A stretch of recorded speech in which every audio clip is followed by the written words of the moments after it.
사도신경하심으로 신앙 고백하겠습니다. 전능하사 천지를 만드신 하나님 아버지를 내가 믿사오며 그 외아들 우리 주 예수 그리스도를 믿사오니 이는 성령으로 잉태하사 동정녀 마리아에게 나시고 본디오 빌라도에게 고난을 받으사 십자가에 못 박혀 죽으시고 장사한 지 사흘 만에 죽은 자 가운데서 다시 살아나시며 하늘에 오르사 전능하신 하나님 우편에 앉아 계시다가 저리로서 산자와 죽은 자를 심판하러 오시리라.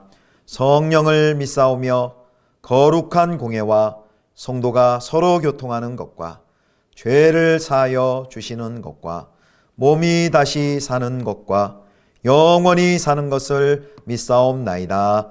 아멘.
요셉 가문도 베델을 치러 올라가니 여호와께서 그와 함께 하시니라.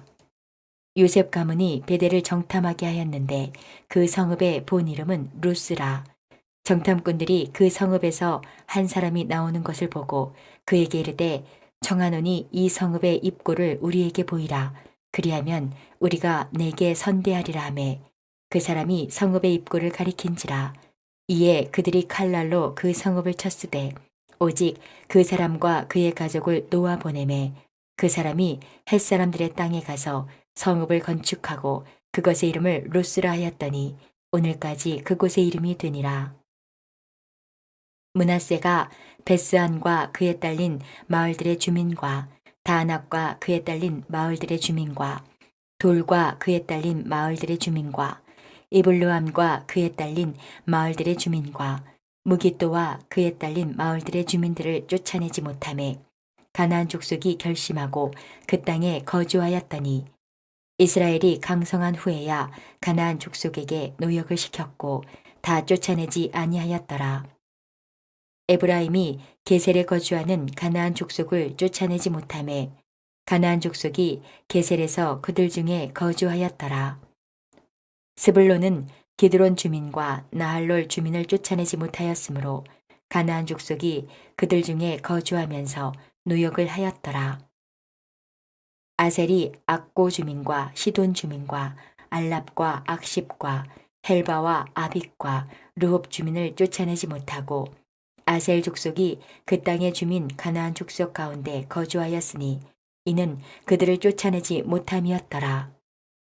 납달리는 베세메스 주민과 베다낫 주민을 쫓아내지 못하고 그 땅의 주민 가나안 족속 가운데 거주하였으나 베세메스와 베다낫 주민들이 그들에게 노역을 하였더라.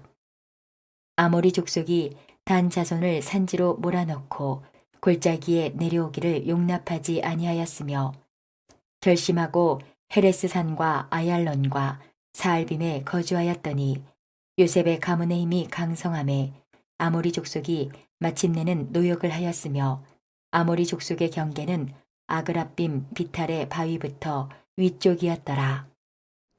성도 여러분, 좋은 아침입니다. 오늘도 주 안에서 하나님과 동행하시는 복된 하루 되시기를 축복합니다. 오늘 설교의 본문은 사사기 1장 22절부터 36절까지의 말씀입니다. 쫓아내지 않고 쫓아내지 못하고 라는 제목으로 하나님의 말씀 함께 묵상하겠습니다.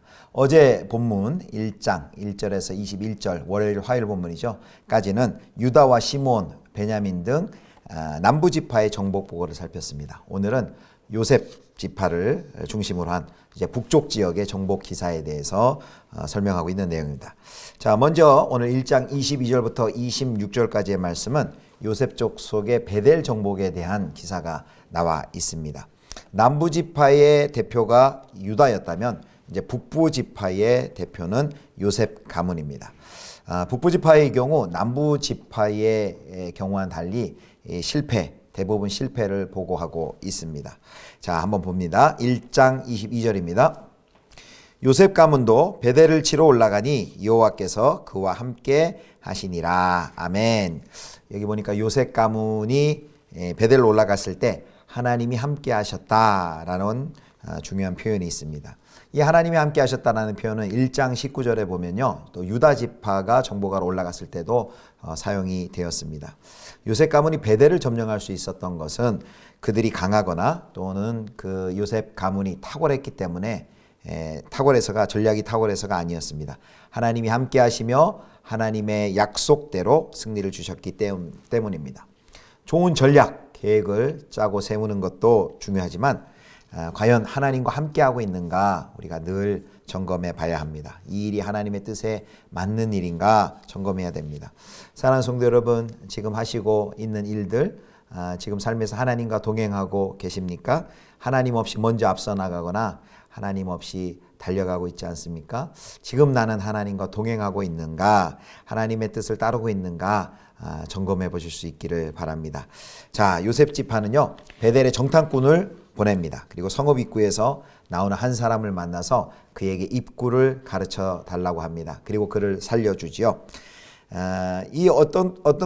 언뜻 보면은 여리고 성을 점령할 때에 마치 라합의 가족들을 살려주는 것하고 비슷해 보입니다. 그러나 차이가 있습니다. 라합은 하나님을 고백하고 그리고 그 믿음으로 고백하고 그 믿음 때문에 구원을 받은 경우라면 여기 베델에 있는 이 사람은 정보를 제공하고 자기 목숨을 구한 것에 불과합니다.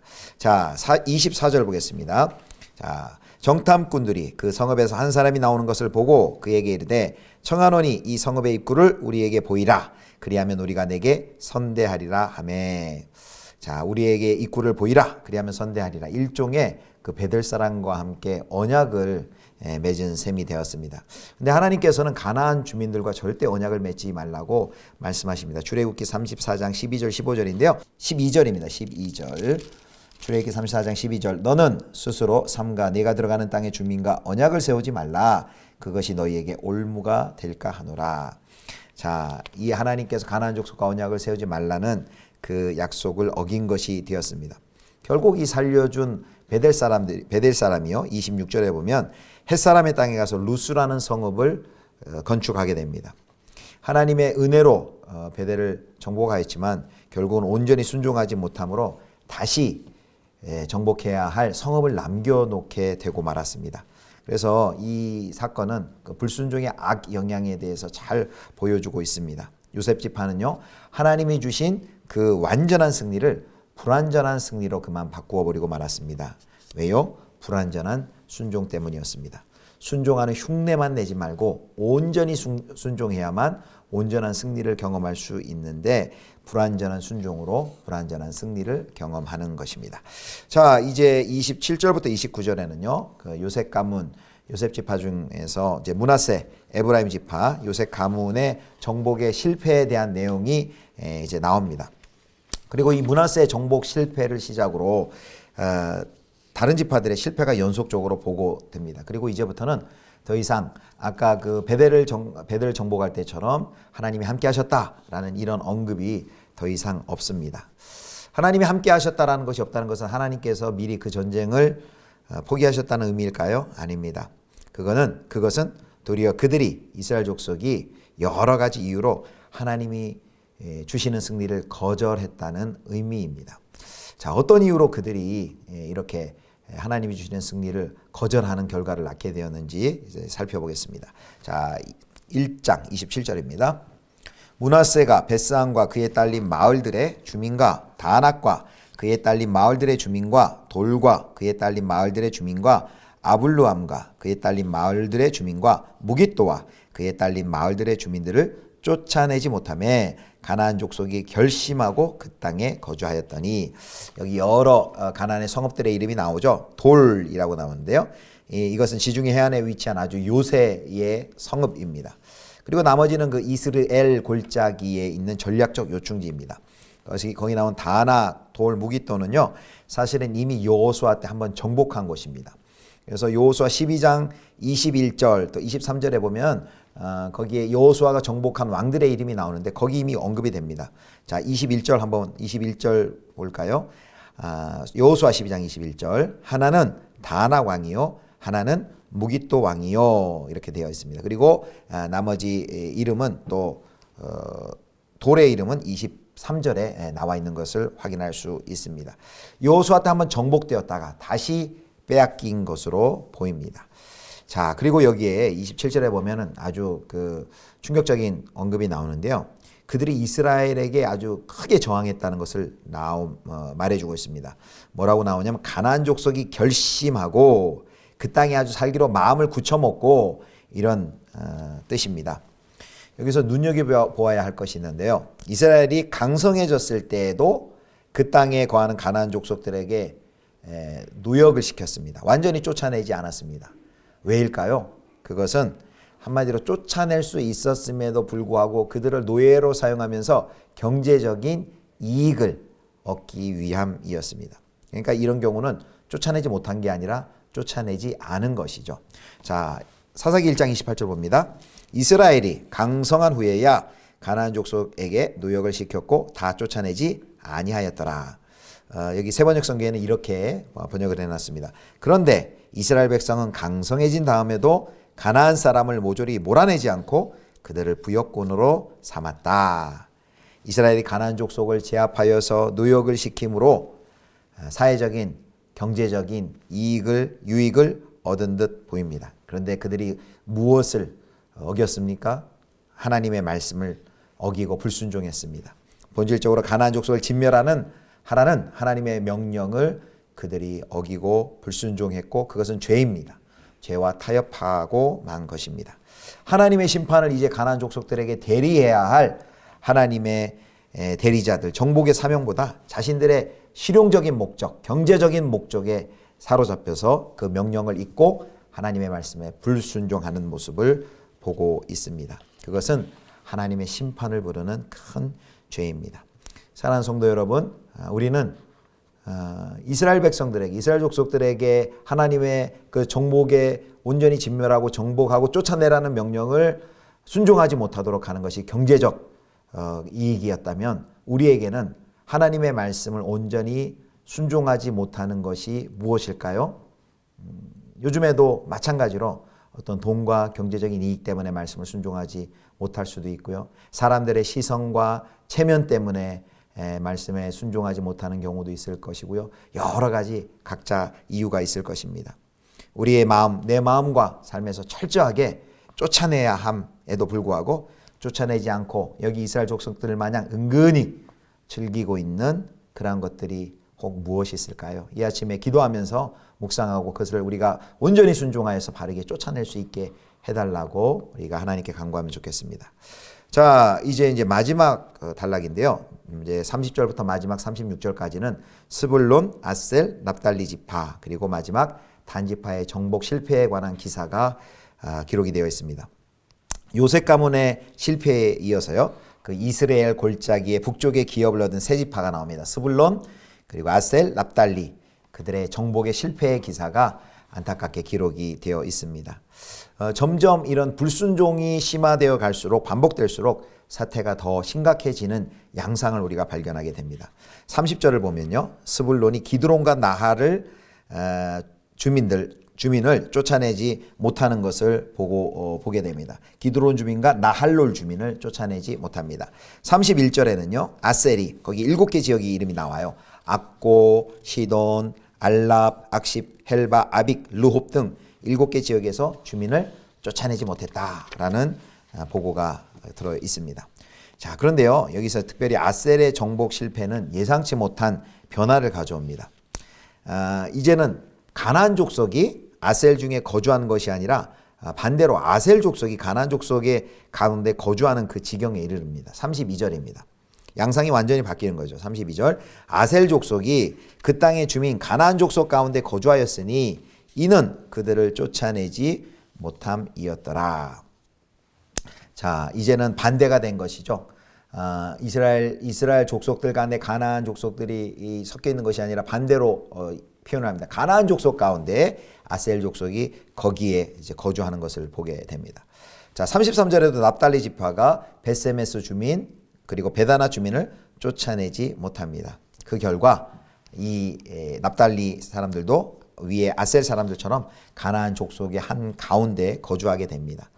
시간이 지나면서 이 납달리 지파는 벳세메스와 베다나 주민을 노예로 삼기도 했습니다. 자, 이렇게 이스라엘 백성들이 가나안 거민들 가운데 거하면서 어떤 결과가 일어날까요? 염려하는 대로 하나님을 배역하고 이방신을 섬기는 그런 죄 가운데 빠지게 됩니다. 이제 마지막 34절부터 36절에 보면요. 이제 단지파의 정복 실패가 나옵니다. 자, 34절부터 보면 34절 먼저 봅니다. 아모리 족속이 단자손을 산지로 몰아놓고 골짜기에 내려오기를 용납하지 아니하였더라. 1장의 이런 지파들의 정복의 실패의 기사가 뒤로 갈수록 그 양상이 더 악화되어 가는 것을 볼 수 있습니다. 여기 보면 이제 서술하는 그 문장이 주객이 전도됩니다. 전에는 쫓아내는 주체가 가나안 족속이었는데 쫓아내는 주체가 이스라엘 족속이었다가 이스라엘 족속이 가나안을 쫓아내는데 이제 반대예요. 가나안 족속이 이스라엘을 쫓아내고 있습니다. 34절에 뭡니까? 주어가 아모리 족속이에요. 아모리 족속이 단 자손을 산지로 몰아넣습니다. 그리고 그 산지에서 내려오지 못하도록 꽁꽁 막아놓는 것이죠. 완전히 양상이 바뀌었습니다. 성도 여러분, 여기서 단지파가 이렇게 궁지에 몰린 것은 절대 그들이 약해서가 아닙니다. 그들의 믿음이 약해서입니다. 불순종했기 때문입니다. 이런 단지파의 악화된 이제 실패 보고는 하나님의 명령에 대한 이스라엘의 그 불순종, 그리고 앞으로 가나안 족속이 이스라엘에게 미칠 영향을 암시해주고 있습니다. 벌써 1장부터 사사기 1장부터 이런 암시가 우리에게 보여지고 있습니다. 정리하도록 하겠습니다. 오늘 1장 이제 22절부터요. 요셉 가문과 스불론 북부 쪽에 스불론 아셀 납달리 그리고 단 지파의 그 정복의 불완전한 정복 그리고 정복에 실패한 기사들을 쭉 살펴보았습니다. 이스라엘 민족이 왜 가나안 족속을 쫓아내지 못했습니까? 몇 가지 이유가 있었죠. 첫 번째, 상대가 너무 강해 보여서 포기했습니다. 또 두 번째는 충분히 이길 수 있었는데도 노동력으로 이용하고 싶어서 경제적인 유익, 실용적인 유익 때문에 쫓아내지 않은 그런 경우도 있습니다. 물론 그들 나름대로 이런 핑계를 댈 수 있을 것 같습니다. 그들이 너무 강하다. 실제로 그들이 지금 이스라엘 지파들이 쫓아내지 못한 곳은요, 대부분 매우 중요한 군사적 요충지입니다. 전략적 요충지라서 그 가나안 족속들도 우리 본문에 나왔지만 결심하고 그들도 나름대로 결심하고 사력을 다해 항쟁했을 것입니다. 그래서 이스라엘 지파들이 그 가나안 족속을 쫓아내는 것이 그렇게 쉬운 것만은 분명히 아니었을 것입니다. 그들 나름대로 핑계도 될 수 있겠지만 그러나 여러분 꼭 기억하시겠습니다. 이스라엘의 실패는 용납될 수 없는 것이었습니다. 왜냐하면 이 이스라엘 땅은요, 군사력으로 싸우는 땅이 아닙니다. 힘과 수와 새로 싸우는 전쟁이 아니었어요. 이미 여호수아 1장에도 말했지만 하나님이 그 땅을 발로 밟는 땅은 내가 너희에게 주었노니 이미 완료형으로 하나님이 약속으로 주신 땅이고 하나님의 선물을 받는 땅인데 그 선물을 우리가 어떻게 이스라엘 백성들이 어떻게 받습니까? 하나님을 향한 전적인 의지와 하나님을 향한 순종으로 받습니다. 대표적인 게 여리고성 전투잖아요. 여리고성에 무슨 전략으로 군사력으로 이겼습니까? 하나님의 말씀에 순종할 때 그 초롱성을 이길 수 있었습니다. 마찬가지입니다. 지금 가나안 땅의 전투는 군사력으로 이기고 전략으로 이기고 전투로 이기는 것이 아니라 하나님을 향한 절대적인 의지, 순종, 결국은 믿음과 순종으로 이기는 싸움이었는데 지금 1장에 나타나는 이들의 모습은 여러 가지 이유로 그 믿음과 순종으로 나아가지 못하고 무슨 경제적인 이익, 실용적인 이익, 두려움에 사로잡혀서 그 싸움에서 실패하고 맙니다. 사랑하는 성도 여러분, 그런데요, 이 가나안 땅에서의 정복 전쟁의 현실이 우리 신앙생활에도 지금 여전히 동일하게 일어나고 있습니다. 우리가 정말 이 군사대국들이 세력을 뽐내는 그 몇천 년 전에 그 가나안 땅의 정복 전쟁 같은 이 상황, 이 시대 돈, 또 권력, 힘 이런 것이 난무한 이 시대 가운데 하나님께서는 우리에게 그런 수와 새와 힘을 의지하는 것이 아니라 하나님 여호와만 의지하고 신뢰함으로 싸우라라고 말합니다. 여러분 이게 쉬운 일일까요? 사업하시는 분들이 정말 하나님의 말씀 의지하고 신뢰하고 믿음으로 순종으로 사업하기가 쉬울까요? 분명히 쉽지 않을 겁니다. 그렇게 하라고 하면은 목사님 세상 물정을 몰라서 그런 말 하는 거다. 현실은 그렇지 않다. 이런 얘기 하실 것입니다. 예, 맞습니다. 싸우기 쉽지 않습니다. 그러나 그것이 용납되는 이유는 안 됩니다. 오늘 본문에도 그렇지만 하나님은 엄중하게 명령하십니다.